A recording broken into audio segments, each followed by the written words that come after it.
Donc, je m'appelle Constant Chouassi, je suis camerounais et je suis un ancien voleur professionnel. J'ai commencé ma carrière au Cameroun et après ça m'a mené au Qatar, en, en France, en Allemagne, un peu en Espagne et j'ai passé le gros de ma carrière en France où j'ai joué à Chaumont ou à Saint-Brieuc, etc.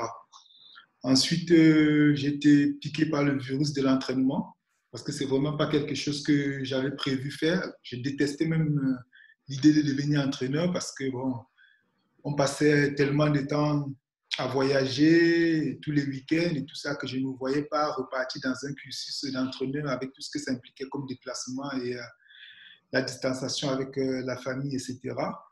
Alors finalement, bon, c'est un métier qui m'a plutôt embrassé et que je fais avec grand plaisir. C'est-à-dire que c'est vraiment une passion maintenant. Et puis voilà, après, une fois qu'on est dedans, l'idée c'est toujours de chercher sans cesse de s'améliorer. Et voilà, donc voilà un petit peu pour mon parcours. J'ai été plutôt international camerounais. J'ai joué en équipe nationale pendant plus d'une dizaine, voire 13 ans. Et actuellement, je suis entraîneur en Ligue B dans le club de Mantes. Donc, un club que j'entraîne depuis 9 ans maintenant. Donc, on a commencé un petit peu au niveau national, national 2, et petit à petit, nous avons gravi les échelons pour arriver aujourd'hui en Ligue B, avec peut-être l'objectif secret un jour d'être en Liga. Voilà. Donc, le thème que moi j'ai choisi, c'était la construction d'une équipe. Donc, déjà, c'est quoi une équipe? Chacun a sa définition par rapport au mot équipe. C'est-à-dire qu'il y a le sens étymologique du terme, un groupe de personnes qui s'assemblent avec des valeurs communes pour faire une compétition, etc. Après, chacun, sur le mot, la définition du mot équipe, chaque entraîneur doit avoir sa définition. Il y a des entraîneurs qui vous diront que dans mon équipe, donc la phrase qui revient souvent, la phrase bateau que tout le monde connaît, c'est le jeu se substitue au nous. C'est-à-dire que dans l'équipe, tous les joueurs sont logés à la même enseigne. Donc pour lui, une équipe, c'est qu'il n'y a pas de stars, il n'y a pas de... Tout le monde fait partie du groupe, etc. Donc on parle toujours de notion de groupe, mais la réalité, elle est tout autre. C'est-à-dire que pour moi, c'est le plus grand mensonge du siècle quand on parle de jeu d'équipe. On dit toujours, oui, tous les joueurs sont logés à la même enseigne, c'est faux. Tous les joueurs sont différents. Et tous les joueurs ne sont pas logés à la même enseigne parce qu'ils n'ont pas les mêmes caractéristiques, parce que dans les équipes, il y a des stars, qu'on le veuille ou non, c'est comme ça, et elles doivent être traitées comme telles. C'est-à-dire qu'en gardant toujours un certain équilibre, vous allez avoir des joueurs qui, en fonction de leur caractère, impulsif ou réservé, vous allez avoir des modes de communication différentes. Donc, à partir de là, tout le monde ne peut pas être pareil. C'est-à-dire que rien que si on parle de ce postulat-là.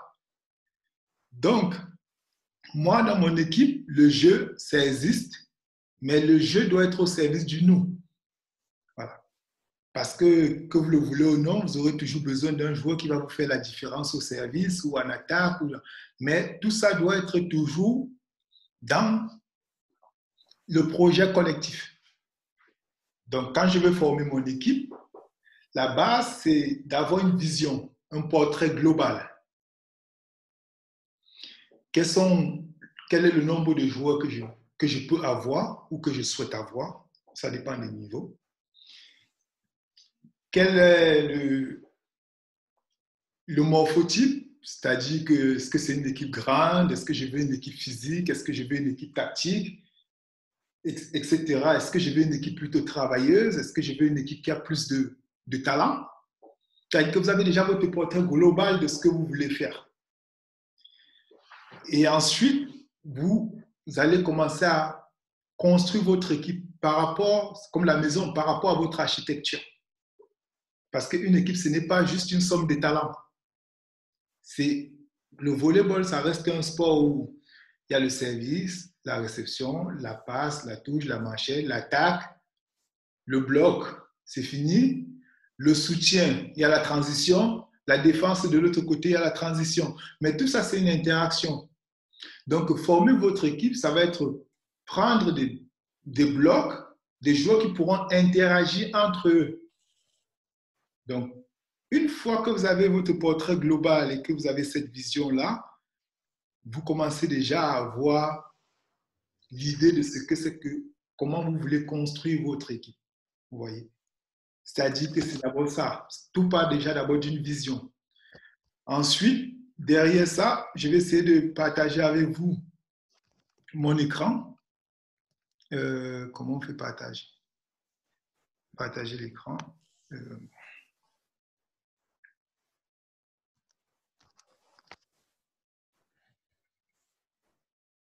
C'est partager l'écran, ça, hein? Ouais. C'est bon, on voit. Ouais. Attendez. Non, pas ça. Pas ça.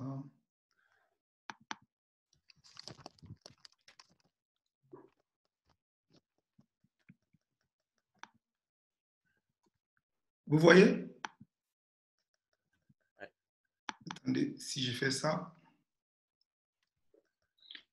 Non.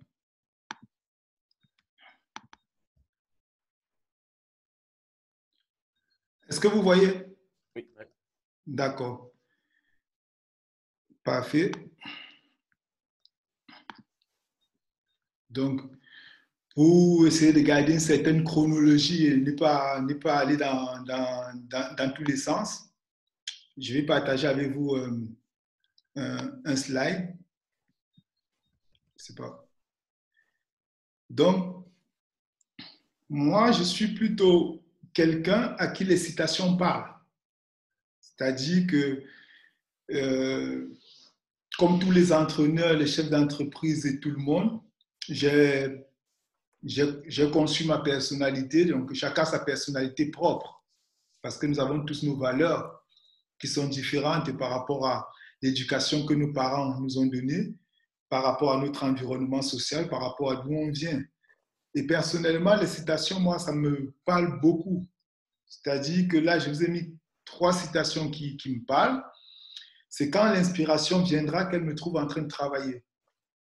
Voilà. Je fais partie des gens qui pensent que plus on travaille, plus on a de l'inspiration. Parce que le fait qu'on soit toujours en train de travailler dans la recherche, tant qu'on a une idée, on ne peut pas rester comme ça et se dire, ouais, l'inspiration va venir.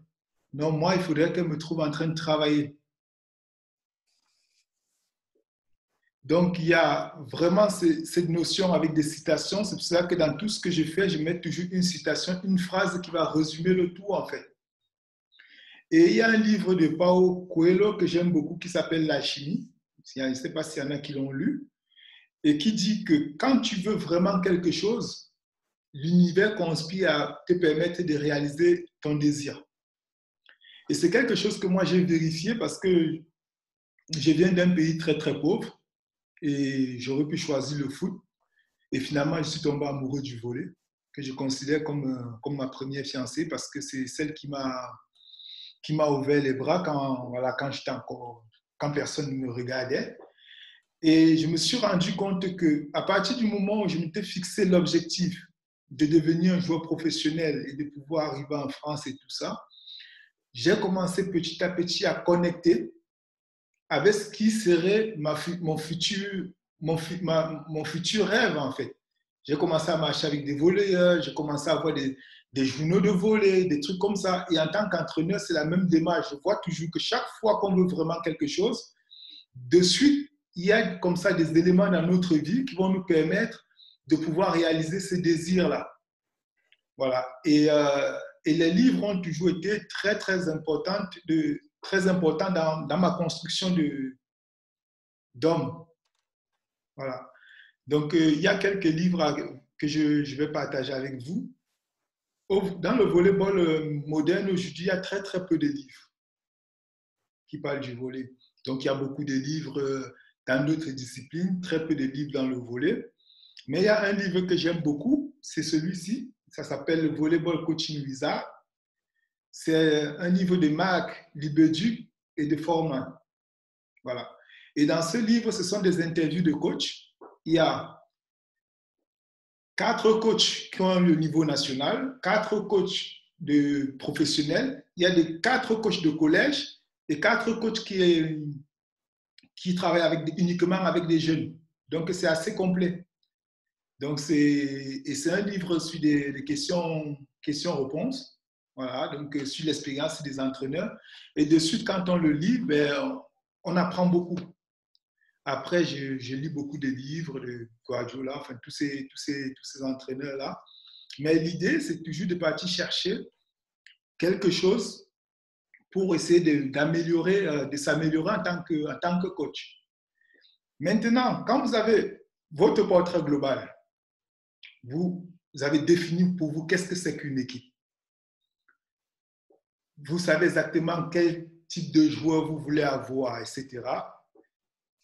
Ce slide, il me suit tout le temps. Parce que là, il y a tout ce dont j'ai besoin. Parce que quelle que soit l'équipe que vous allez former, l'idée, c'est quand même d'être performant.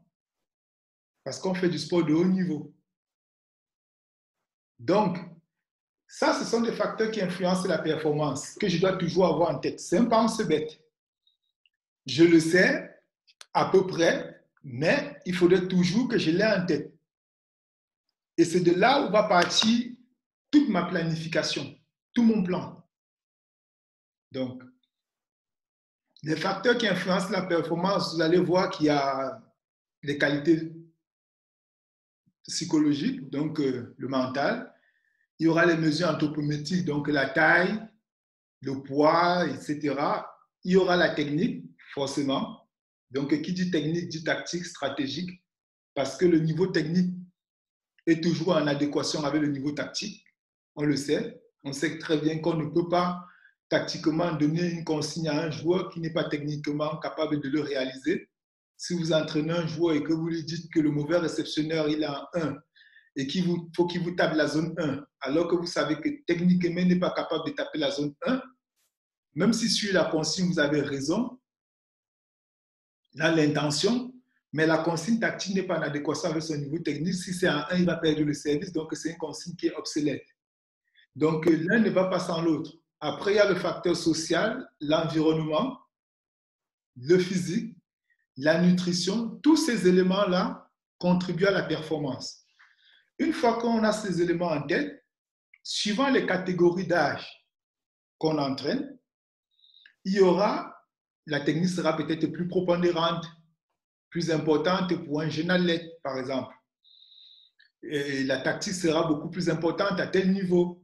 Quand vous allez voir un joueur, un jeune joueur, vous allez regarder sa motricité, ses savoir-faire moteur, vous allez dire, ah, lui, il faut qu'on l'entraîne ça.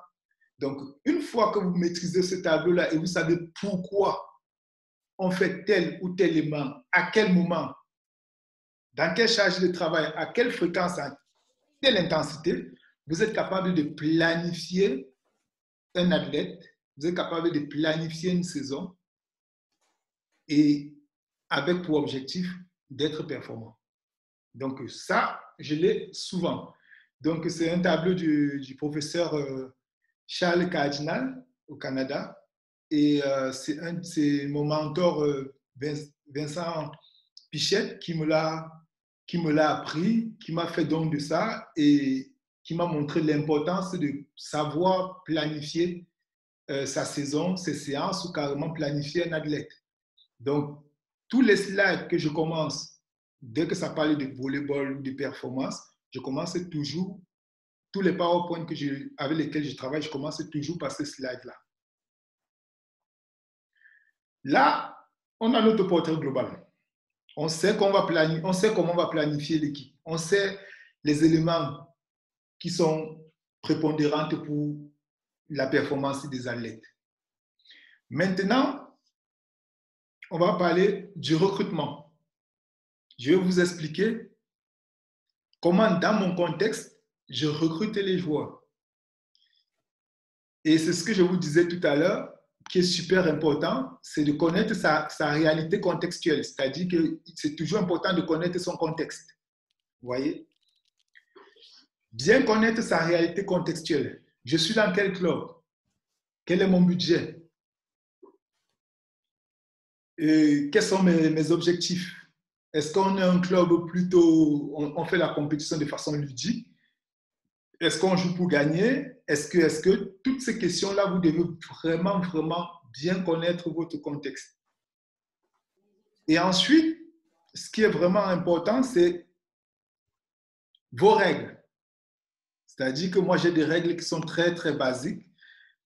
Je pars du principe que pour qu'un joueur vienne dans mon équipe, comme je suis un club qui n'a pas de gros budget, j'ai besoin d'un joueur qui est motivé par mon projet.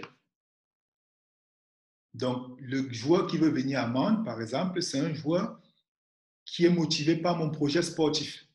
Parce que bon, je suis garant un petit peu du projet sportif et qui a envie de venir. Donc, qui a déjà une volonté de venir. Donc, j'ai une règle dans les négociations de contrat avec le joueur ou son agent ou sa famille, peu importe. Je fais une proposition. Ils font une contre-proposition. Voilà. Oui, non, on veut un peu plus. Je refais une autre proposition derrière. Et ensuite, c'est oui ou c'est non. Je ne reste pas pendant 2 semaines, 1 mois pour chercher un joueur parce que ça ne sera pas le bon joueur pour mon équipe. Donc, ça, c'est ma réalité. Donc, maintenant, ce qui est important dans mon recrutement, ça va être le timing. Quand est-ce que je recrute? Il y a un collègue qui me disait, lui, il attend les soldes. C'est-à-dire qu'il ne se presse pas, il attend que les joueurs, les meilleures équipes aient pris déjà presque tous les joueurs. Et sur les joueurs qui restent, lui, il va essayer de prendre les meilleurs de ceux qui restent parce qu'il n'a pas la possibilité de pouvoir lutter financièrement, d'avoir des propositions plus attractives que certains clubs. Donc, le timing, les besoins de l'équipe. Qu'est-ce que mon équipe a besoin? Ça signifie que vous connaissez vraiment votre équipe. J'ai besoin d'un réceptionneur attaquant avec une bonne qualité de service, qui a une bonne pipe. Si en réception, il est moyen, ce n'est pas très grave parce que j'ai un libéro qui prend plus de place, mais lui, il faut qu'en attaque, il soit efficace, à hauteur de 50%, 60%, etc. Vous définissez. Et vous savez, on parlait tout à l'heure de l'interaction. Vous savez que s'il est un peu moins bon en réception et que vous avez un libéro qui est plus fort en réception avec un autre réceptionneur qui est plus fort, lui, ses qualités en attaque seront optimisées. Donc, vraiment bien, le profilage est super important. Dès que vous avez fait votre profilage, ensuite, vous allez mettre en place des stratégies. Comment faire pour avoir le joueur? Est-ce que c'est un joueur que vous connaissez, que vous allez contacter vous-même? Est-ce que c'est un joueur que vous a été proposé par l'agent et ensuite derrière ça, vous essayez de faire des recherches pour voir si c'est le joueur qu'il vous faut? Vous avez des réseaux, un coach qui vous appelle, un ami qui a vu jouer un jeune à Agnières, etc., etc. Donc, vous avez votre réseau. Et ensuite, il faut connaître son marché. En Ligue B, le joueur le plus cher, c'est qui? Il gagne combien? Quelle est la fourchette de prix des bons joueurs dans ma division? Donc, à partir de là, vous ne pouvez pas vous tromper sur le prix d'un joueur parce que généralement, les agents vont vous fixer un prix, mais vous savez que ce n'est pas le prix du marché, de votre marché. Au-delà même du fait que ce soit par rapport à votre contexte à vous, par rapport à votre budget, vous savez que c'est un prix qui est en dessus ou en deçà du marché. Donc, c'est très important de connaître son contexte pour recruter les joueurs en adéquation avec les besoins de l'équipe. Vous voyez? Ensuite, ce qui est important pour moi, c'est toujours de discuter avec le joueur. Tout le temps. Même si c'est un joueur du centre de formation, je l'appelle. Parce que c'est toujours valorisant pour un joueur de savoir que le coach de l'équipe unie m'a appelé. Il sait qu'on compte sur lui. Il y a des entraîneurs qui recrutent des joueurs, ils ne les ont jamais vus, ils n'ont jamais parlé ensemble, ils se retrouvent juste le premier jour de la semaine ou du début de saison pour commencer à regarder, oui, tel joueur, j'appelle. je prends contact. Et j'ai une autre règle de base, c'est que chaque fois qu'un joueur a pris l'initiative, lui, de me contacter, non pas par le biais de son agent, quelle que soit ma réponse, déjà j'appelle toujours, je réponds toujours et j'essaie toujours d'être bienveillant avec le garçon. C'est-à-dire que j'essaie d'être vraiment bienveillant. C'est-à-dire que peut-être je vais lui proposer une équipe, je vais l'encourager à continuer à s'entraîner, etc. Et nous, en tant qu'entraîneurs, moi, je suis le premier commercial de mon équipe. J'essaie toujours de vendre une bonne image de mon équipe. J'essaie toujours de faire de la bonne publicité pour mon équipe parce que pour moi, c'est super important. Je ne suis pas juste un professionnel qui vient et qui prend 2, 3 sous et qui fait son boulot. Je fais partie du projet et mon travail, c'est de mettre en avant tout ce qui se fait de bien dans mon équipe, auprès des joueurs, et ça se voit dans ma communication sur les réseaux sociaux, toujours mon équipe en avant, tout le temps.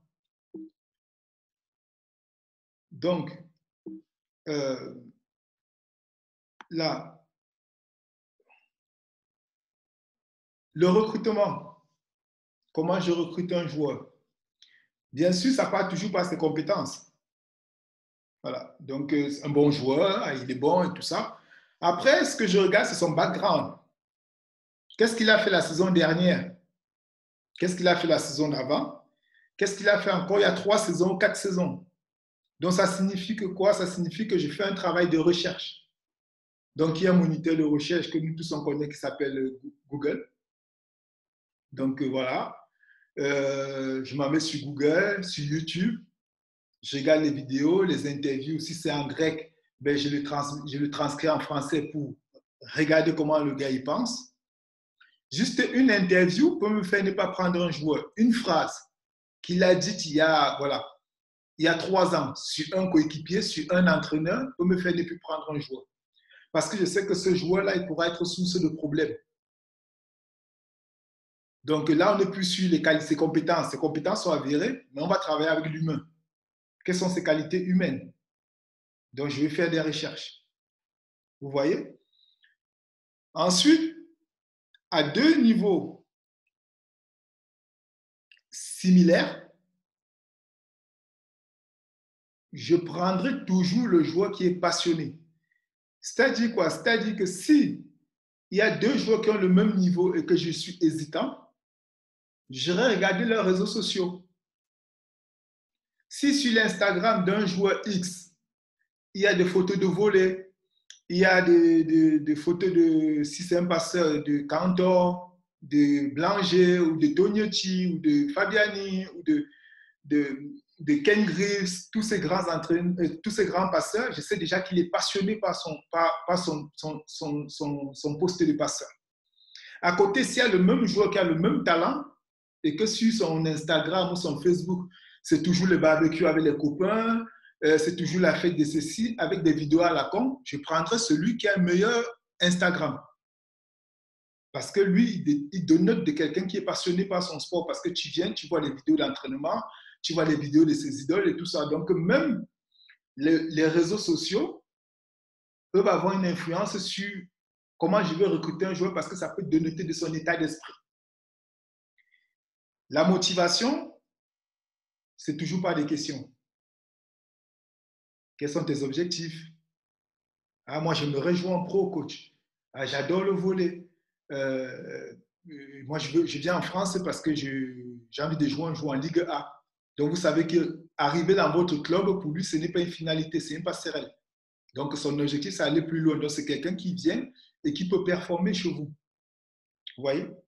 Donc, c'est un peu comme ça que j'essaie de choisir les joueurs. Donc, il y a les compétences, certes. Après, il y a le reste. Ensuite, mon staff, c'est le même principe avec le staff. Vous voyez, à chaque fois, il y a toujours une citation, c'est-à-dire qu'un staff qui est passionné, qui est travailleur, qui est humble, qui a envie de gagner, mais surtout qui n'a pas peur de perdre. Voilà. Je ne veux pas travailler avec des gens qui, le samedi, ils ont peur de perdre le match, ou ils sont en stress par rapport aux résultats. je vais travailler avec des gens qui veulent gagner, ils vont se donner les moyens de gagner, mais à la fin, une fois que le match va commencer, ils accepteront s'il y a une défaite, ils seront capables de faire face à la défaite parce que ça fait partie du processus.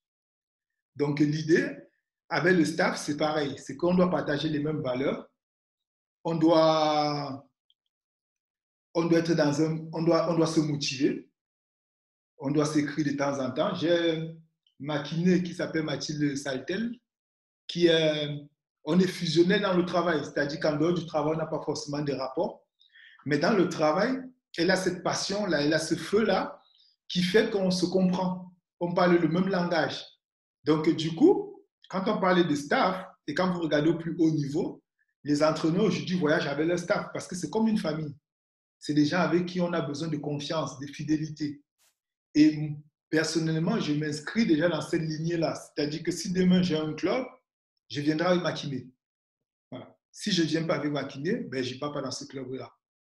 Parce que je sais que si je ne pars avec Mathilde, je sais déjà exactement que les joueurs seront pris en main. À 1h du matin, elle est capable d'aller faire un massage s'il y a besoin. Si je lui dis que tu as 2 jours pour me retaper tel joueur, elle est capable de faire son maximum. J'ai besoin de gens comme ça. Donc, le recrutement du staff est super important. On est dans la construction d'une équipe. Hein. Vous voyez déjà que ce n'est pas juste une question de joueurs. Il y a tout ce travail-là qui est fait en amont. Ensuite, il y a ce que j'appelle team chemistry, c'est-à-dire que l'alchimie. Voilà. Donc, chaque joueur est un membre important du groupe. Ça, c'est clair. C'est gravé sur du marbre. L'idée, c'est de créer le sentiment d'appartenance. C'est-à-dire que quand vous avez des jeunes ou des joueurs, la motivation elle est très importante. Sauf que la motivation se divise en plusieurs sentiments. Vous avez le sentiment de compétence, vous avez le sentiment d'autonomie, vous avez le sentiment d'appartenance, vous avez le sentiment de plaisir, vous avez le sentiment d'engagement. Vous avez tous ces sentiments-là qui viennent, qui constituent la motivation d'un athlète. Donc, si vous avez un athlète qui ne se sent pas appartenir à un groupe, même s'il est compétent, sa motivation peut diminuer. Si vous avez un athlète qui a l'impression de ne pas progresser, sa motivation peut diminuer. Donc, sur ces 6 sentiments que je viens de vous citer, vous devez toujours faire en sorte que ce soit à 7 sur 10. C'est comme des curseurs. Il faut les mettre à la bonne dimension pour avoir vraiment un joueur hyper motivé. Donc, qu'est-ce que je fais? Je me dis le sentiment d'appartenance et d'engagement, je peux le travailler avant. Le sentiment de progrès, de plaisir, d'autonomie, etc., c'est quand les joueurs seront chez moi. Donc là, quand je mets Team Chemistry 1, c'est tout ce qu'on va travailler avant que le joueur n'arrive. Je vais l'appeler. Donc, le Brésilien qu'on recrute maintenant, Robinho, je l'appelle au moins 2 fois par semaine. On s'écrit. L'Ukrainien, c'est pareil. Je prends des nouvelles. Je demande les nouvelles de leur famille. Est-ce qu'ils s'entraînent? Je les conseille des livres. Je les envoie une application pour apprendre le français. On crée déjà une certaine relation. Vous voyez? On a un groupe WhatsApp où tous les nouveaux joueurs et les joueurs de la future saison, ils interagissent déjà entre eux sur ce groupe-là. Le préparateur physique va mettre une connerie, une vidéo, quelque chose. De suite, les mecs, ils commencent déjà à créer leur... On gagne du temps sur la cohésion de groupe. On gagne du temps sur beaucoup de choses. Le choix du numéro, il y a des joueurs qui aiment jouer avec tel ou tel numéro. C'est une connerie.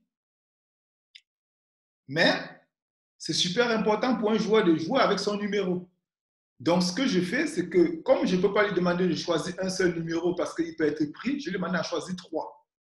Et dans les 3, je vais m'arranger à ce qu'il ait un des numéros souhaités. Donc, à la fin, c'est lui qui aura choisi son numéro. La bonne taille des équipements. Donc, prendre la bonne taille, les inciter à aller dans un centre commercial, de prendre l'équipementier qu'il faut, d'essayer pour avoir la bonne taille parce que quand ils vont venir, tout sera déjà commandé. Et les joueurs, ils aiment se sentir bien dans leurs équipements. Ça reste toujours des grands enfants. Quel que soit le joueur, il a gagné la Champions League, il a été le meilleur joueur du monde, c'est un grand enfant, il a besoin d'attention. L'être humain, il a besoin d'attention. Et en tant que coach, on doit faire attention, on doit prêter attention à ce qu'ils veulent et à faire en sorte qu'ils soient bien. Avec le staff, il y a quelque chose qui est important, c'est la fixation d'objectifs. C'est super important, la fixation d'objectifs. Parce qu'un objectif mal fixé, même si l'équipe a été bien construite, peut vous mettre une saison en l'air. Voilà. Si vous avez une équipe et que l'objectif est très haut par rapport à leur niveau, vous allez créer de la frustration, du découragement et beaucoup de tension. Et à contrario, si le niveau est très bas, vous allez créer les mêmes effets de découragement, de frustration. D'où l'importance de fixer un objectif difficile, mais atteignable. Un objectif de résultat. Sauf que dans le résultat, il y aura le processus. Les étapes qui vont nous amener au résultat. Et une fois qu'on a fixé notre objectif de résultat, il y aura ce qu'on appelle les 3 temps. Il y aura du court terme, il y aura du moyen terme et il y aura du long terme. Être régulièrement en contact avec le staff. Donc, l'idéal, c'est de créer votre groupe si vous n'êtes pas nombreux. Si vous êtes nombreux, un groupe WhatsApp pour vous partager les idées. Si vous n'êtes pas nombreux, de temps en temps, de vous appeler, ça ne fait pas de mal. Et toujours pour ancrer ce sentiment d'appartenance et qui va engendrer l'engagement et le plaisir, dans beaucoup de clubs pro, et même dans vos clubs, dans les clubs qui ne sont pas pro, généralement les accompagnateurs, c'est-à-dire que les chauffeurs, ils ne font pas partie de l'équipe. Il y a des joueurs qui ont eu des chauffeurs, je me rappelle quand je jouais par exemple à Chaumont, je ne me souviens pas du nom du chauffeur. Je ne me souviens pas avoir discuté une fois avec ce monsieur. Sauf qu'il nous conduisait la nuit, il nous conduisait la nuit partout et personne n'avait jamais prêté attention à savoir est-ce qu'il va bien, etc. Donc, les accompagnateurs, ils font partie intégrante de mon projet. Donc, j'ai une communication avec eux. J'attends une dernière signature ce soir et ensuite, je vais terminer mon recrutement. Donc, ce que je vais faire, c'est que je vais informer mes chauffeurs avant d'informer la presse. Pour leur dire, il y a tel joueur qui part, il y a tel qui vient. C'est de l'attention. Tout être humain a besoin d'attention. Donc, faire ces petits gestes vous permet de construire une équipe parce qu'ils font partie de l'équipe. S'ils se plantent de trajet, votre équipe, il n'y a pas de match. Vous faites forfait. Donc, ils doivent avoir un certain professionnalisme.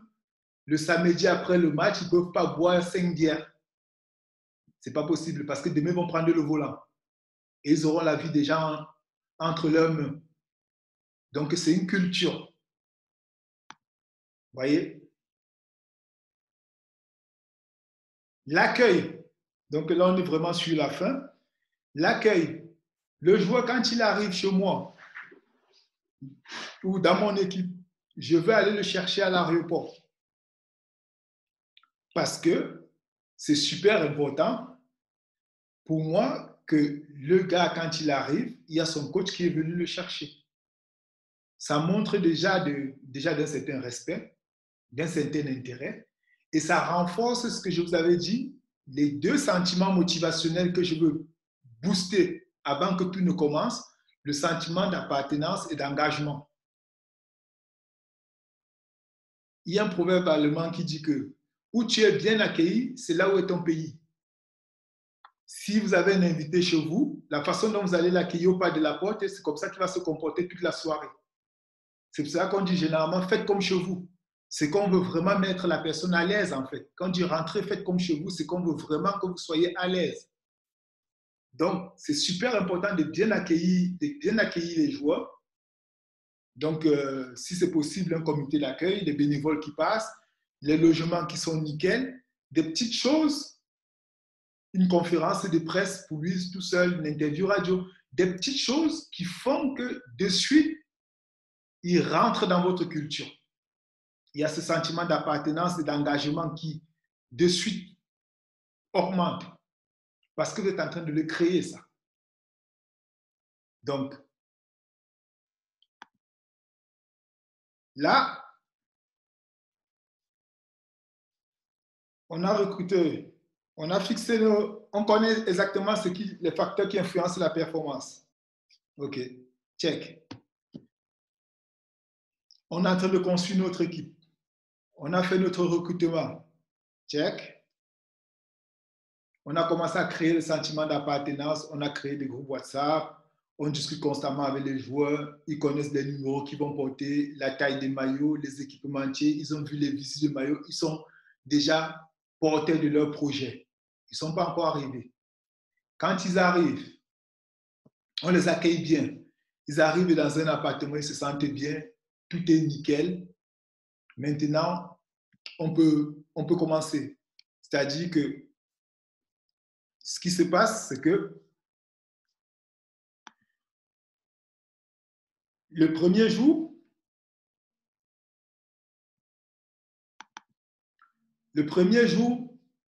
chez nous, donc généralement, on est à l'hôtel.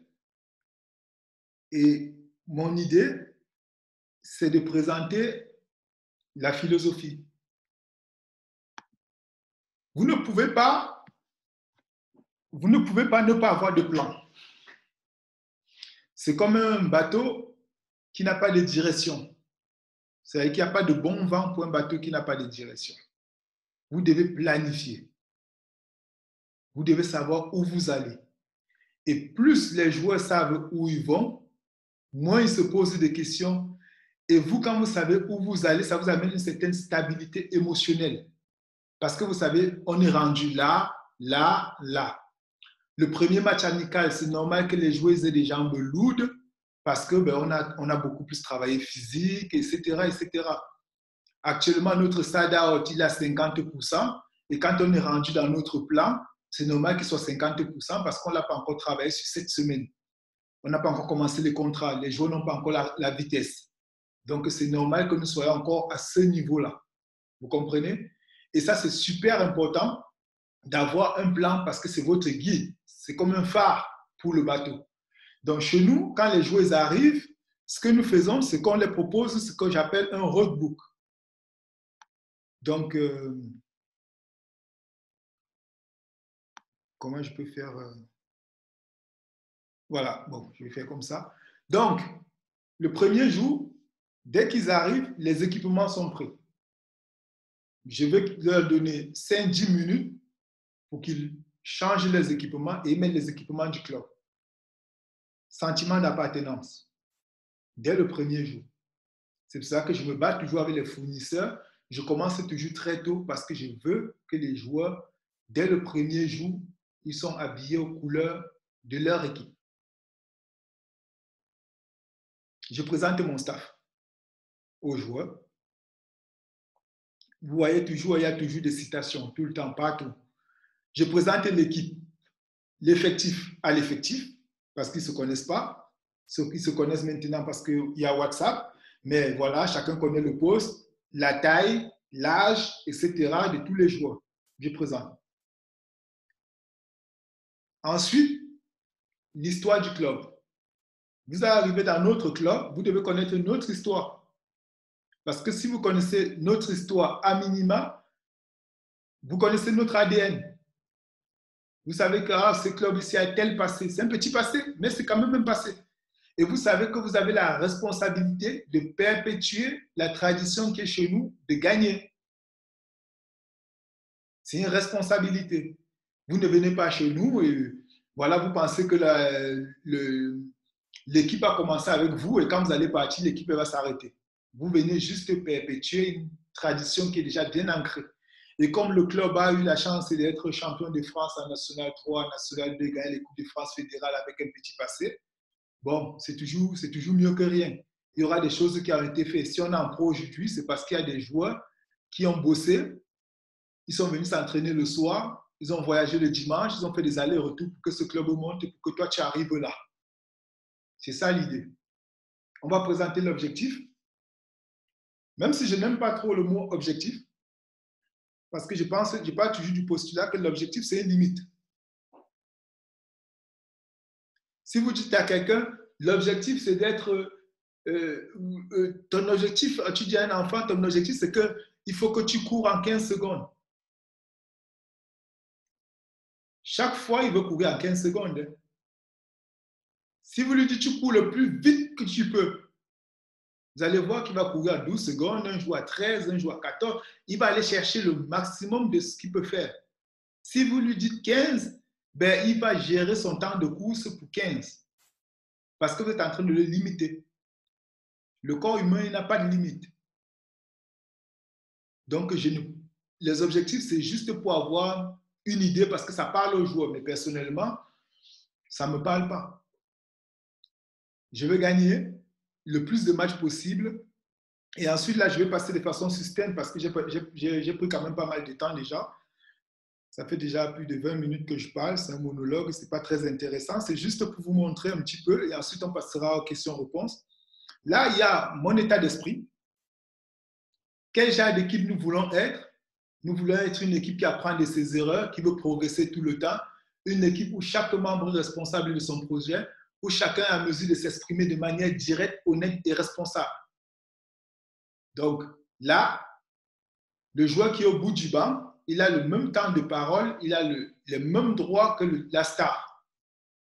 Parce que là, on parlait d'équipe, on parlait d'émotion. Non, je ne suis pas content, l'entraînement n'était pas bon. Tout le monde a le droit de le dire. Ce n'est pas réservé à ceux qui jouent ou à ceux qui ne jouent pas. Parce que dans une équipe, moi, je vois quand je fais mes planifications hebdomadaires, dès qu'il vous manque un seul joueur, surtout moi, je suis comme un fou. J'ai besoin de tout le monde. Tout le temps. Donc, une équipe qui n'a pas peur, une équipe positive, super important pour moi. Comment voulons-nous jouer? Comment on veut que les gens nous voient? Comme une équipe qui n'abandonne jamais. Une équipe qui progresse. C'est-à-dire que chaque fois que les adversaires nous jouent à la phase d'aller, à la phase de retour, les gens viennent vous dire, oh, vous avez progressé, hein, c'est depuis la même équipe. Voilà le genre d'équipe qu'on veut être. Après, on va être une équipe qui gagne proprement, avec les valeurs du jeu, qui gagne avec classe, qui perd avec classe. Je ne veux pas des joueurs qui discutent les décisions des arbitres. Moi, je ne prends jamais un carton. Les arbitres, ils font partie du jeu et chez nous, ils doivent faire partie du jeu. Je veux que les arbitres, quand ils arbitrent mentent, ben, ils passent un bon moment et qu'il y ait un parallèle avec l'équipe adverse. Souvent, ça se voit. Nous, on est là, on est calme, concentré. Les autres, à chaque faute de fil, c'est le message qu'on veut véhiculer, ce message-là. Donc, si vous jouez pour le coach choisi, vous savez qu'il y a des valeurs que vous allez devoir adopter. C'est pour cela qu'on parle avec les joueurs avant, c'est pour cela qu'on fait des recherches sur Facebook, sur Instagram, parce qu'il y a un type de joueur qu'on ne souhaite pas avoir. Ils pourront être des bons joueurs, mais pas suffisamment bons pour pouvoir jouer chez nous. Voilà. On veut jouer les uns pour les autres, etc.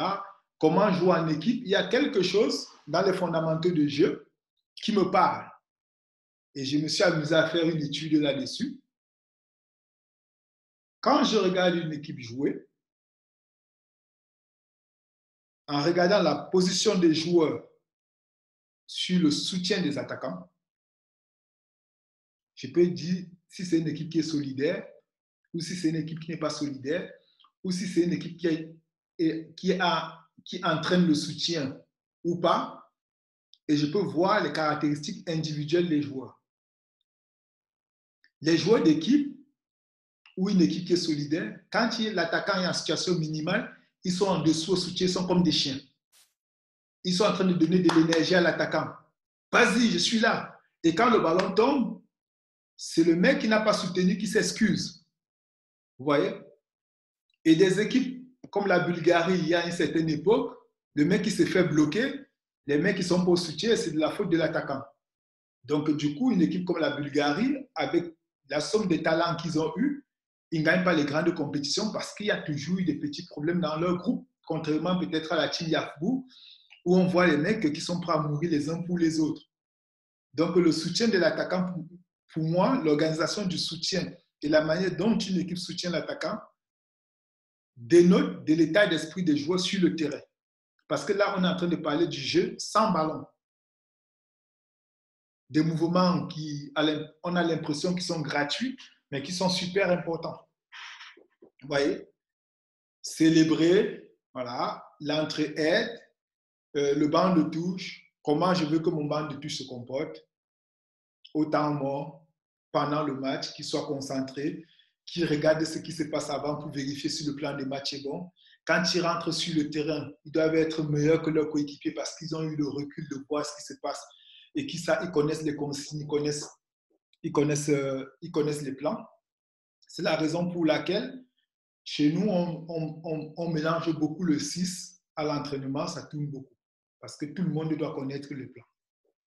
Voilà. C'est super important pour nous que tout le monde connaisse les plans des matchs, etc. La communication, voilà. Dans les rallyes, comment on communique dans les rallyes? Après les rallyes, il faut que les joueurs communiquent. C'est ce qui s'est passé. Ça garde, parce que c'est un sport où il n'y a pas de contact. Donc, il faut toujours créer le contact visuel. Le contact, c'est pour ça qu'on se touche beaucoup au volleyball. C'est parce qu'on cherche à garder cette énergie-là. Donc, la communication est super importante. À l'entraînement, chercher des solutions. Enfin, là, il y a tout. Il y a tout. Je vais le passer parce que c'est un peu long. La communication, toujours communication respectueuse, proactive. Voilà.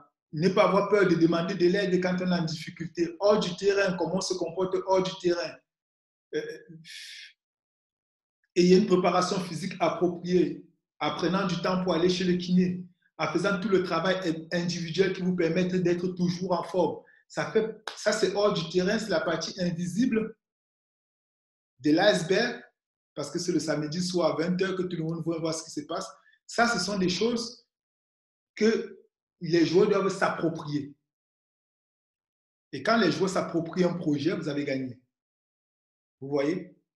Après, maintenant, on va passer le profil d'équipe, la réception, l'attaque, la free ball, comment on veut les jouer, le profil physique, le profil mental, le profil technique. Tout ça est noté et présenté aux joueurs. Le règlement d'équipe, je ne mets pas de règlement. Voilà. C'est-à-dire que moi, dans mon équipe, il n'y a pas de règlement. Il n'y a pas, tu es en retard, tu payes 10 euros, tu payes 20 euros. Ça n'existe pas. Je parle du principe qu'un joueur, chez nous, ne doit pas être en retard. S'il est en retard, ça signifie qu'on l'a mal choisi, on l'a mal informé ou il ne sait pas ce qu'il est venu faire. Et s'il arrive en retard, en tant que parent, je me dis ça peut arriver si ce n'est pas un récidiviste. Après, j'ai des groupes de joueurs avec certains leaders qui ont eu pour habitude de mettre une cagnotte pour après faire le barbecue. Là, c'est le groupe qui se l'approprie. Mais moi, je ne mets pas de règles parce que plus vous mettez des règles, plus il y a des possibilités de les enfreindre. Et plus vous allez mettre des règles, plus il y aura des possibilités de les enfreindre, plus vous allez passer votre temps à parler des règles. Donc, le sentiment d'engagement, de responsabilité. Vous voyez? Le capitanat, bon, ça c'est choisi par le groupe des leaders. J'aime souvent que mes pasteurs soient capitaines ou parmi les capitaines parce que pour moi c'est important. C'est important qu'ils soient parmi les capitaines parce qu'ils sont garants du jeu. C'est des joueurs avec qui j'ai quand même une certaine relation. Parfois, je tape beaucoup. Parfois, je caresse dans le sens du poil. Il faut qu'ils comprennent que je leur fais confiance et que voilà. Après, derrière ça, je vais mettre le programme. Les joueurs, dès qu'ils arrivent, ils ont tous les matchs amicaux avec les dates. Les objectifs de qualité qu'on va développer. La première phase de compétition, là, c'était le 8 au 25 novembre. On avait 84 jours. On avait 9 matchs de championnat, plus 2 matchs de Coupe de France. Ils savent quand est-ce qu'il y aura la trêve, ce qu'on va faire pendant la trêve, quand est-ce qu'on va reprendre, etc., etc. Après, je termine toujours par un questionnaire. Les qualités et les défauts, ses motivations vis-à-vis de son sport. C'est le premier jour dessus, ça vous permet de connaître l'athlète. Et souvent, quand un joueur vous dit Mon défaut, c'est le service où j'adore le service. Mais même quand il est fatigué, si vous lui faites un travail spécifique de service, ben, il va adorer. Il va adorer parce qu'il aime ça. Donc, et si vous lui faites un travail peut-être de réception qu'il n'aime pas, il ne va pas adorer parce qu'il est fatigué, vous lui faites travailler ça. Sauf que vous lui faites travailler ça parce que vous voulez travailler son aspect mental. Vous voulez chercher quelque chose. Donc, dans tout ce que vous allez faire, il y a une recherche. Vous voyez? Et dès que j'ai terminé avec mon roadbook,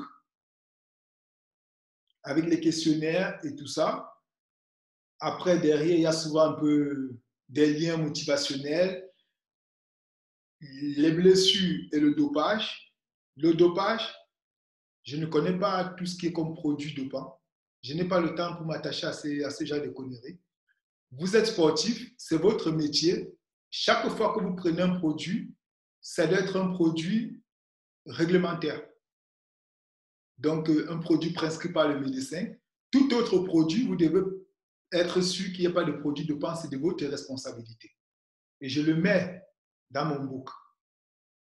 Comment on gère les blessures? Vous avez mal au pied. Si la kiné me dit que vous pouvez travailler le haut du corps ou avec la kiné vous fait faire des passes sur le Swiss ball, vous allez quand même vous entraîner. On n'a pas des arrêts maladie des fonctionnaires où on reste à la maison. Il y a toujours quelque chose à faire. Donc, venir à l'entraînement, ramasser les ballons pour les copains, il y a toujours quelque chose à faire. Et ça dénote de l'état d'esprit qu'on veut mettre. La tenue du club. Donc, notre sponsor, en l'occurrence, c'était Kappa. On est toujours en tenue du club. On porte les équipements du club, etc., etc. Et derrière ça, il y a les numéros utiles. Généralement, quand on arrive dans les clubs, on n'a pas le numéro du président, on n'a pas le numéro du kiné, on ne connaît pas le secrétaire. Pendant un mois, les joueurs n'ont même pas les numéros entre eux. Il y a un joueur qui est absent, quelqu'un a son numéro, tu as son numéro? Non. Je mets tous les numéros des joueurs dans le book. Chacun l'enregistre. Là, en l'occurrence, là, ils l'ont parce qu'on a anticipé, ils ont le groupe WhatsApp, donc du coup, bon, tout le monde sait où trouver le numéro de la kiné, du préparateur physique, du coach adjoint, du statisticien, tout est mis. Voilà. Et ça, on présente aux joueurs. Et en préambule, je me présente, je dis qui je suis, où j'ai grandi, comment j'ai grandi, mes valeurs, les mots qui reviennent souvent et comment je suis. Je me mets à nu devant tout le monde, je laisse les joueurs se présenter aussi. Et une fois qu'on a fini ça, ils prennent un pot, je les laisse rentrer chez eux et le soir, on attaque.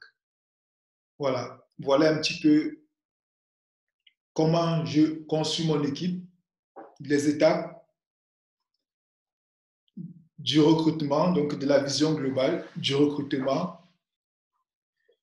de l'interaction qu'on met déjà pour renforcer le sentiment d'engagement et d'appartenance, l'accueil quand les joueurs arrivent, mon roadbook de présentation, et après, derrière, c'est à toute la planification de la saison à faire. Et là, c'est un autre volet qui est super complexe, et donc on ne va pas s'attarder là-dessus. Je vais juste encore vous prendre 3 minutes et ensuite on va passer aux questions-réponses pour vous montrer un petit peu. Une fois qu'on a fini ça, comme dirait Bengous, où est-ce qu'on va? Qu'est-ce qu'on fait? Voilà. Là, j'ai ma planif de l'année. Tous les matchs amicaux, les matchs de compétition, les Coupes de France, les trêves, tout est planifié. D'accord? Je connais mon sport. On a vu tout à l'heure le premier slide. Quels sont les éléments qu'il faut travailler? On a la technique, la tactique, le physique et le mental, les éléments qui sont prépondérants à la performance. Après, il y a la nutrition, il y a, il y a le social, il y a l'environnement. Tout ça, je le mets dans mon plan. Et ensuite, on va travailler les habiletés sportives en commençant par ça, ça, ça. Les habiletés physiques, commençant par ça, ça, ça, etc. Dans la préparation, la première semaine, les 2 premières semaines de préparation. Donc, la préparation physique sera prépondérante. Et là, le préparateur physique, il construit comme il veut. Et nous, on essaie quand même de gratter parce qu'on fait un sport de ballon quand même pour commencer à travailler les contacts. etc., etc. Et on planifie en fonction de notre philosophie. Est-ce qu'on commence par le bloc défense? Est-ce qu'on commence par l'organisation défensive et offensive en fonction de notre philosophie d'entraîneur? Certains vous diront, moi, vous direz, je commence par l'organisation offensive parce qu'on marque plus de points ça là. D'aucuns vous direz, moi, c'est l'organisation défensive parce que sur les premières périodes, les joueurs ne sont pas encore prêts à attaquer, etc. Moi, je commence toujours par l'organisation défensive, un peu trop d'ailleurs. Donc, grâce à Cédric Hénard, je vais essayer de me, de me réajuster par rapport à ça parce qu'il m'a expliqué un petit peu comment il travaillait. Je trouve que sa façon de travailler est beaucoup plus juste, je pense, beaucoup plus cohérente par rapport au manque que j'ai détecté sur mon équipe cette année, ça peut m'aider. Et voilà. Et donc, de suite, on va tout planifier. Vous voyez, toute la saison, toutes les habilités, comment on va les travailler. Et ensuite, derrière, il y aura les cases de mois. Et on va jouer sur les deux variantes, volume et intensité. Voilà. Donc, un gros volume en début. Plus on va vers la compétition, le volume diminue, c'est l'intensité qui augmente. Et c'est le même principe dans la semaine, c'est le même principe dans la séance, c'est le même principe dans les exercices. Donc, on est toujours dans les mêmes principes, en fait. Et voilà, une fois qu'on a fini tout ça, et ensuite on suit son plan. On suit son plan. Il y aura des moments de secousse et tout ça. Si on a bien planifié, ben on ne panique pas, on suit son plan. Il y aura des rajustements à faire dans la semaine par rapport à un adversaire, par rapport à la tactique, par rapport au déficit qu'on a eu là la semaine avant. Est-ce que c'était au bloc, est-ce que c'était au Sadaot, etc. Mais on a un plan. Et quand on est un peu en difficulté, on est rendu au plan et généralement, on se rend compte que oui, effectivement, ici, on a manqué des choses. Et c'est fou parce que ça marche. Ça marche. Quand c'est bien planifié, ça marche. Donc voilà un petit peu comment je construis mon équipe et ensuite jusqu'à les amener à la compétition. Et après, comme je vous disais, l'idée voilà, c'est ouais, d'être soi, d'avoir sa vision et puis de faire les choses comme on les sent. Après, personnellement, j'ai une attitude un petit peu aussi différente. Je ne jubile pas les victoires avec mes joueurs. Devant tout le monde, devant le public, c'est très rare, ou ça dure très très peu. Pourquoi? Parce que pour moi, déjà, la victoire appartient aux joueurs. Et ensuite, parce que par solidarité pour le coach qui a perdu. Parce qu'en tant qu'entraîneur, on fait un métier de profonde solitude. Je suis marié, j'ai 3 enfants, mais il y a des jours, je suis à la maison, je suis tout seul. Surtout après une bonne défaite. Ils sont là, mais ils ne sont pas là. Nous sommes des êtres profondément égoïstes parce qu'on est tout le temps en train d'égoïste.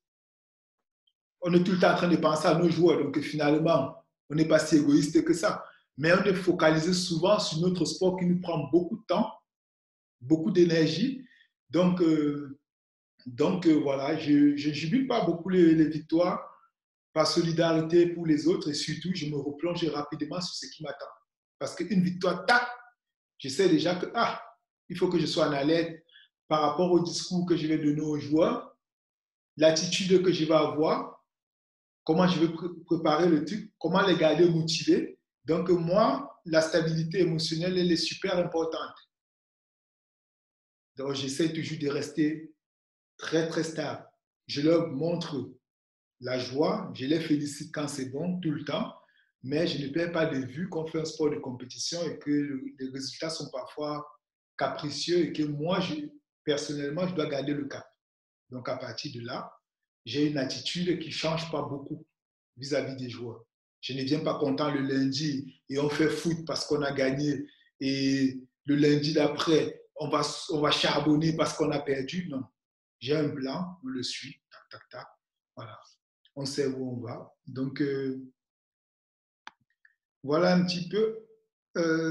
Arrêter le partage. Voilà. Donc, voilà un petit peu par rapport à ma construction d'équipe. Et, et voilà. Donc, maintenant, je vous écoute. Si vous avez des questions de tout autre, je suis prêt à répondre. Est-ce qu'il y a des questions? Est-ce qu'il y a des choses qui vous interpellent, des choses que vous aimeriez comprendre? Je sais qu'il y a des questions. Allez-y. Benjamin, tu as une question? Il y a quelque chose Tu sais, que... hein, nous, on est en pré-national, donc on n'est pas. Non, non, c'était très intéressant, par contre, comment ta vision et comment tu mets en Ouais. place les choses. Donc, ouais, c'est très intéressant.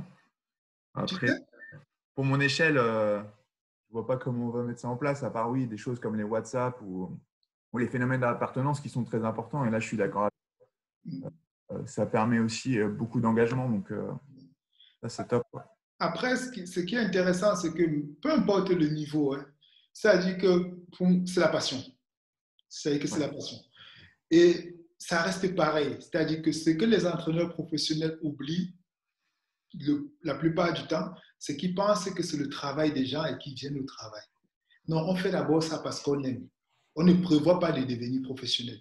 Donc, l'idée, c'est comme avec les Benjamins, avec les mini. Le premier job d'un entraîneur, c'est qu'il faut que les joueurs prennent du plaisir à venir à l'entraînement. C'est-à-dire que c'est un bonheur fou de voir que l'entraînement s'est bien passé et que tout le monde a pris du plaisir. Donc, le sentiment d'appartenance, le sentiment d'engagement, c'est-à-dire que la motivation, dans son sens large, quel que soit le niveau, on doit pouvoir les développer chez les joueurs. On ne peut pas dire il est payé. C'est pour cela qu'il y a des joueurs qui font une mauvaise saison avec un coach ou avec un groupe. Et le même joueur, la saison d'après, il fait une meilleure saison uniquement parce qu'il est dans un groupe, il se sent bien. Vous voyez? Donc, je pense que ça se rejoint. L'idée chez moi, c'est toujours l'humain. Je fais attention à l'humain. Et je sais, par définition, que tout être humain a besoin d'attention. Donc, plus on va renforcer le sentiment d'appartenance à un groupe, même le joueur qui joue le moins, il va se régaler. Et cette année, pour une anecdote, j'ai mon deuxième passeur qui a très peu joué cette année, qui va en Nantes en Ligue A. Mais quand il me dit, coach, je me suis régalé, j'ai beaucoup appris, je suis content d'être là et tout ça, moi, ça me donne les larmes aux yeux. Parce que c'est un. Voilà. Parce que lui, il n'a pas beaucoup joué et il a été content. Plus que le gars qui a fait sa saison et qui est content parce que bon, il a fait ses 300 et poussières de points et tout ça. Parce que voilà, après, c'est ma philosophie. C'est ma façon de penser le jeu. Et puis voilà quoi. Je ne sais pas s'il y a des questions sur lesquelles on peut débattre. Sur, je ne sais pas. Je veux bien prendre la parole. Oui, Non, moi, j'aurais une question sur ta philosophie du recrutement. oui, Tu as parlé de timing. Et ce que j'aimerais bien comprendre ou approfondir, si tu veux, c'est la notion de comment tu te positionnes par rapport à un agent quand tu contactes directement un joueur. Tu as parlé de proposition, de contre-proposition, oui. si j'ai bien suivi, de reproposition et de oui ou non. Voilà. Donc, Euh, En oui, général, bon, moi, je rentre un peu dans cette démarche avec ma petite équipe de National 3 qui essaye d'avoir un objectif de monter en National 2. J'ai bien essayé. Et oui. donc, je découvre un peu ce milieu-là, ce milieu des agents, parce qu'on aimerait trouver une ou deux joueuses qui puissent, avec des profils que j'ai caractérisés, pour chercher cette montée en National 2, sachant que mon groupe est d'accord avec ce type de recrutement. Néanmoins, cette question de la relation à l'agent, c'est quelque chose que je ne connais pas du tout. L'agent ou le contact avec un joueur direct en dehors de ma région, je parle, parce que je suis dans une petite région où le volley est quand même très peu développé. Donc, j'aimerais savoir un petit peu comment tu gères tout ça. Essayer d'approfondir ces notions de timing, quoi. Cette notion de timing à travers proposition, contre-proposition, etc. En fait, c'est simple. C'est-à-dire que là, tout à l'heure, vous venez juste de brosser le portrait global de votre contexte. Là, donc, ça signifie que vous connaissez déjà votre contexte. Maintenant, ce qui serait intéressant de savoir, c'est en National 3, avec votre budget, quels sont les types de joueuses que vous pouvez avoir? Est-ce que ça va être des études plus le volet avec une compensation? Est-ce qu'on va prendre une joueuse à qui on peut payer juste un appartement? Est-ce que ça va être une étrangère à qui on va trouver du boulot? Donc, vous devez mettre écrit vos priorités. Ce que vous êtes capable de faire dans ce contexte-là, et vous essayez de les mettre de façon graduelle. Si c'est une étrangère, on ne peut pas trouver un contrat pro, mais on peut trouver du boulot. On peut lui faciliter d'avoir une formation, etc. Si c'est une étrangère et que c'est un contrat pro, en National 3, il y a combien de clubs chez les filles qui ont des contrats pro? Ça équivaut à quelle somme? C'est de connaître votre contexte. D'accord? C'est super important. Donc, vous savez ce que vous avez et vous voulez tel type de joueuse. Après, ça va dépendre du profil de joueur par rapport au profilage de votre équipe. On est d'accord par rapport au diagnostic de votre équipe. Vous voulez une centrale plutôt grande, plutôt bloqueuse, plutôt attaquante. Ça, c'est autre chose. Mais voilà les propositions que vous pouvez faire. Maintenant, vous pouvez contacter des agents. Voilà, vous-même, vous êtes contacter des agents. J'aimerais tel profil de joueuse parce que vous n'avez pas de matière. Je suis un petit club. Donc, l'idéal serait de contacter peut-être les agents. Ou alors, vous avez des réseaux avec d'autres coachs. Je cherche une joueuse comme ça. Il y a volet transfert. Vous allez noter sur volet transfert. Je cherche telle joueuse. Voici ce que nous on peut proposer. Donc, vous allez activer des réseaux parallèles comme ça qui vont vous permettre d'avoir peut-être 2, 3, 4 joueuses sur lesquelles vous pourrez choisir ce qui va pour votre équipe. Vous voyez? Nous, par exemple, nous en Ligue B, je connais tous les joueurs du championnat. Je connais tous les joueurs ou tous les bons joueurs de N2. Je connais presque tous les bons joueurs de N3 ou de l'élite. Et je connais presque les meilleurs jeunes du pays. Parce que quand il faut aller à Vichy, je prends ma voiture, je vais à Vichy. Vous voyez? Donc, j'ai une connaissance quand même à peu près correcte des joueurs. Je ne contacte jamais les agents pour leur demander un joueur. Parce que je n'ai pas les moyens. Et parce que je n'ai pas l'utilité. Je contacte mon joueur et mon joueur me dit, ah, voilà mon agent.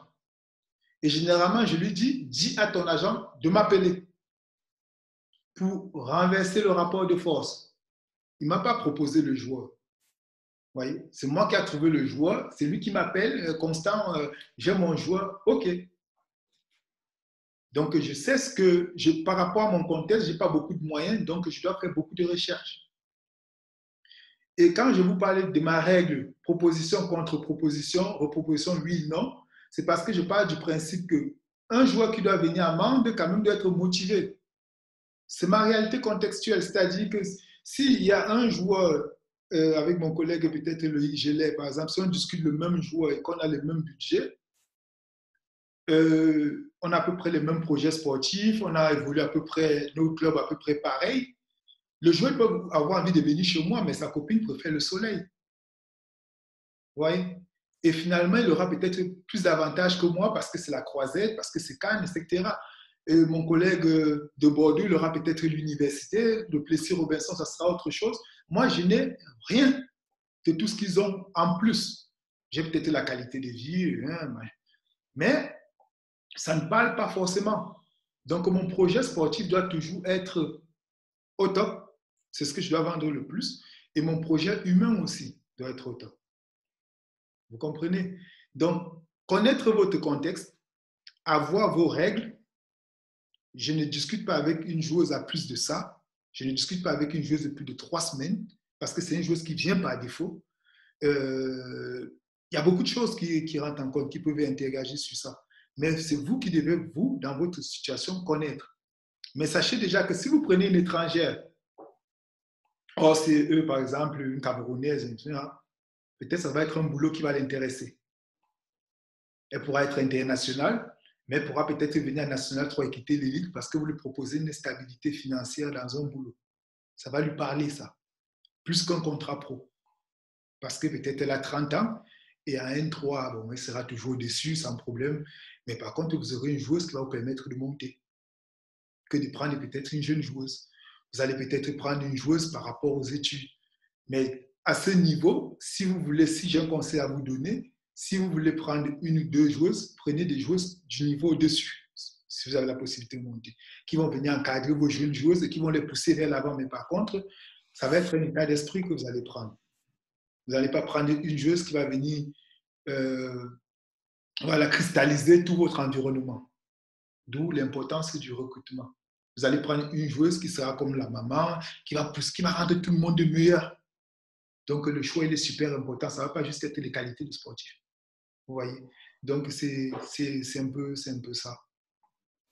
Merci pour ta réponse. Merci. Elle correspond à ce que j'attendais. Et, le gros souci par rapport à ce que tu dis, en fait, dans mon contexte, je parle, Oui. Il y a pas mal de choses déjà bien prédéfinies avec le club et le contexte local, puisqu'on est une ville universitaire en plus. Ouais. Mais le gros souci, c'est le réseau. C'est de pouvoir justement trouver. Bon, tu as la chance de connaître tous les joueurs de N2 et voir éventuellement ceux qui pourraient t'intéresser. Moi, ça fait 1 an que j'entraîne en N3 féminine. Et j'avoue que le problème du réseau, c'est vraiment un frein important actuellement pour le construire, justement. Il faut le construire. Il y a un début. Il y a un début à tout. Je vais vous raconter une anecdote sans citer forcément le collègue, en plus c'est un grand frère que j'adore. Quand j'ai commencé à entraîner à Man, il y avait des entraîneurs, j'appelais pour les matchs amicaux, ils me rapprochaient au nez. Et ce sont les entraîneurs contre lesquels j'avais joué quand j'étais en pro. Parce qu'ils ne me prenaient pas au sérieux, ils prenaient pas mal de sérieux, moi je les comprends. Et quelques années plus tard, ce sont les mêmes qui me disent, bon, Constant, quand est-ce qu'on fait un match? Vous voyez? Donc, il faut durer. On est d'accord. Il faut être patient. Et puis, il faut communiquer sur votre club. Sur votre Facebook, vous mettez que vous cherchez ça. Sur vos transferts, vous le mettez. Sur vos zones, vous le mettez sur vos zones, vous le mettez sur les transferts, etc. Vous aurez quelques réponses. Et vous aurez des personnes qui seront intéressées. En plus, vous êtes dans une bonne ville, vous aurez des personnes qui seront intéressées. Mais il faut commencer. Il faut commencer. Après, l'idée, bon, j'aime chercher les jeunes joueurs, en fait. Les joueurs en devenir, les joueurs qui sont passés un petit peu dans les radars. J'ai un profil, on parlait des profils des joueurs. Amand, on n'a jamais recruté un joueur qui sortait d'une bonne saison en pro. Jamais. Tous les joueurs que nous avons recrutés sortaient soit d'une mauvaise saison, soit revenaient de blessures, soit n'avaient pas de club, donc toujours des profils revanchards. Parce que mon contexte fait que je sais qu'avec notre environnement et notre projet, ils vont venir, ils vont prendre du plaisir. Parce qu'on n'a pas les moyens de chercher un joueur qui sort d'une bonne saison en pro. Donc, on va prendre des joueurs, certes, qui ont des qualités avérées, mais qui ont été en difficulté quelque part. Et le fait de connaître les jeunes joueurs, de s'intéresser à ce qu'ils font au Centre national de volleyball, le Centre national de volleyball, par exemple, je connais tous les joueurs depuis tous. Je connais comment ils jouent tous. Parce que je m'intéresse à ce qu'ils font, parce que ce sont les futurs meilleurs joueurs du pays. Et je m'intéresse à ce qu'ils font, etc., etc. Parce que si on me propose un joueur du CNVB, je connais. Voilà. Même la génération de Djordjevic, ceux qui sortent maintenant avec Eno, Ilie, tous, je les connais. Voilà. Et ça aide vachement dans le recrutement des joueurs. Et c'est comme ça qu'on arrive à se créer un réseau et de ne pas hésiter d'être en contact avec les autres entraîneurs. C'est super important. Oui, c'est ce que j'ai déjà commencé avec des entraîneurs d'un niveau supérieur dans la région. C'est ça. Autour de chez moi, quoi. C'est ça. Après, je suis un peu timide parfois, mais malgré tout, je me force parfois à appeler des coachs. À dire, bon, coach, je vais venir cet été. Et coach, même si ce n'est pas trop ma nature, je sais que j'en ai besoin. Et voilà, Monsieur Franck Castel, par exemple, je l'ai déjà dit que ouais, cet été, je voulais venir au CN et tout ça. Bon, lui, c'est toujours constant, la porte est ouverte. Parce que bon, voilà, il donne sans compter. Donc, tu arrives là, parfois, je passais au CN, j'arrive, il y a Salvan qui est en train d'entraîner les filles, après, moi, je ramasse les ballons. Alors que je suis juste de passage, je ramasse des ballons, et je suis dans le gymnase, je suis content. Donc, je pense que c'est l'attitude à avoir parce qu'on n'arrête jamais d'apprendre. Et l'échange avec les autres coachs aussi, c'est super important parce que ça nous ouvre d'autres perspectives. Mais à la fin, on ne change pas qui on est. Voilà.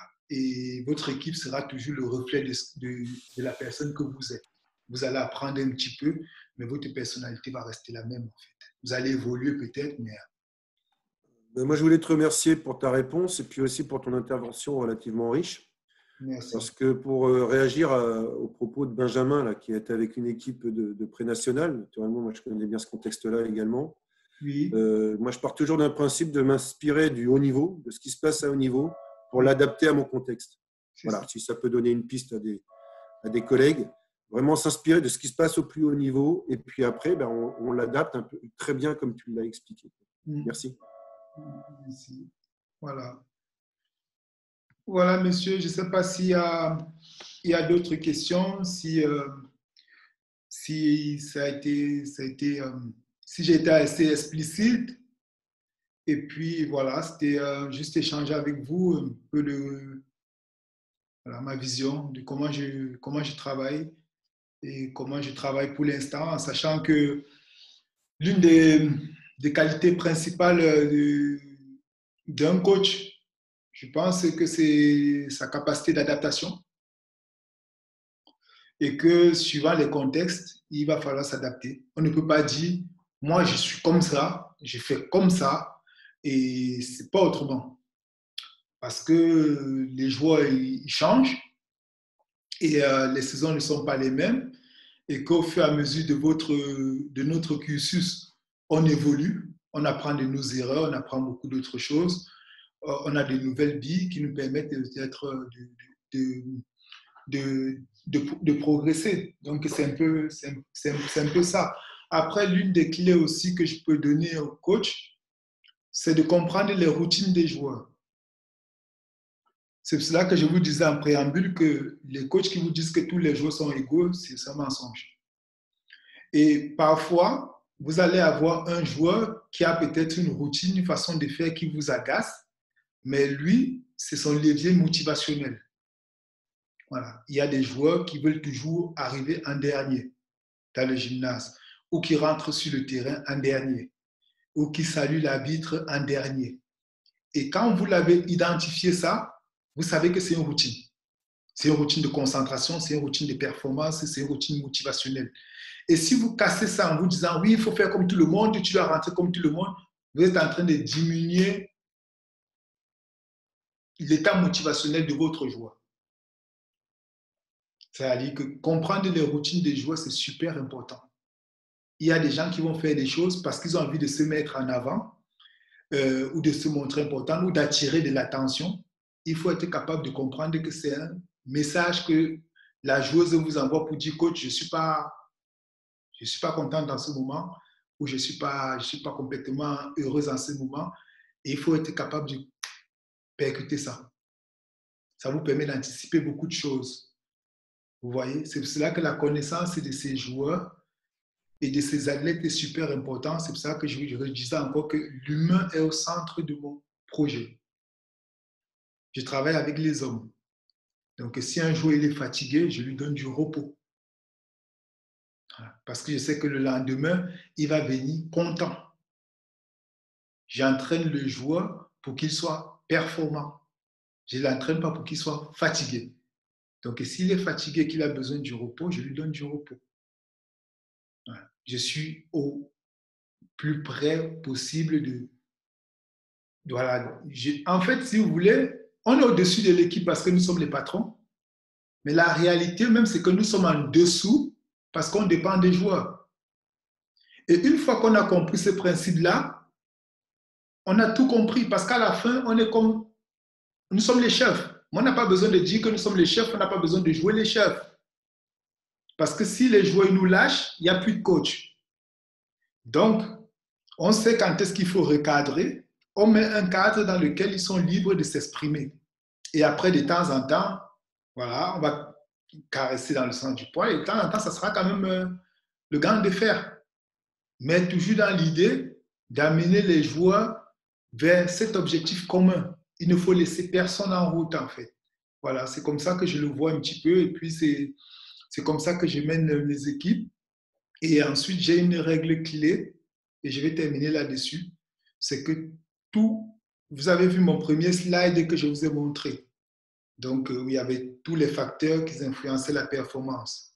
il y a tellement de facteurs qui influencent la performance que je parle du postulat que tous les joueurs doivent progresser.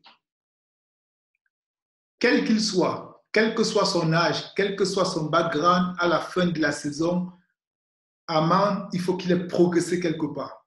Si un joueur n'a pas progressé de la saison, j'ai fait un mauvais travail. Vous voyez que là, on ne parle même pas de résultat. Parce que le résultat, il dépend de beaucoup d'autres facteurs. Mais faire progresser un joueur en tant que coach, c'est la base de notre travail. Donc, chez nous, tous les joueurs ils doivent progresser. Point barre. Et ça, c'est ma responsabilité. Et si le joueur ne progresse pas, je dois savoir pourquoi. Avoir la réponse et y remédier. Voilà. Voilà, messieurs. J'ai terminé. S'il n'y a pas d'autres questions, je vous remercie du temps qu'on a passé ensemble. Et puis voilà, quoi. Je souhaite une bonne journée à tous. Et puis, merci de m'avoir écouté. J'espère que je n'ai pas été... j'ai du mal souvent à m'exprimer. Je suis quand même de nature assez réservée. Mais je pense que je remercie déjà Jacques pour cette initiative parce que depuis le début, je suis souvent connecté et j'ai beaucoup appris. Et voilà, l'idée, c'était de partager aussi cette expérience avec vous. Je le remercie aussi de m'avoir sollicité. Ça me fait vraiment plaisir. Et puis, je vous souhaite une agréable journée à tous et encore merci. Merci. Voilà. Merci à tous. Merci, au revoir. Merci, au revoir. Merci, Constant. Ciao. Constant, oui. Avant de partir, aurais-tu une adresse mail si tu es d'accord pour faire des échanges? Là, je le note là de suite.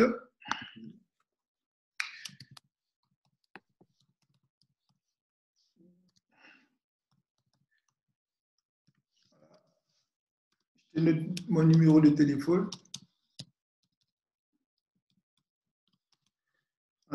Voilà. Mon mail, mon téléphone, tu as besoin, n'hésite pas. Merci beaucoup. Merci à vous. Au revoir. Au revoir.